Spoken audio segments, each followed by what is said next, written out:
রহমান রহিম। আশা করি সবাই ভালো আছেন। কিন্তু আজকে গাজার মুসলমান ভালো নাই। তাই আগামীকালকে বিশ্বব্যাপী হরতাল পালন করা হবে। তাই আমাদের বাংলাদেশেও জাতীয় মসজিদ বাইতুল মোকাররমের উত্তর ঘেরে ওলামা শায়েকের ব্যানারে বিক্ষোভ মিছিল করা হবে।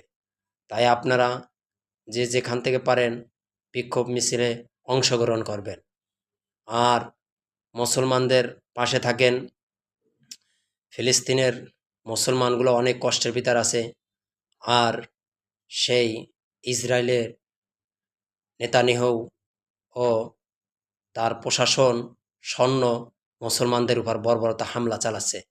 তার প্রতিবাদে আগামীকালকে বাইতুল মোকাররমে উত্তর ঘেরে বিক্ষোভ মিছিলের করা হবে।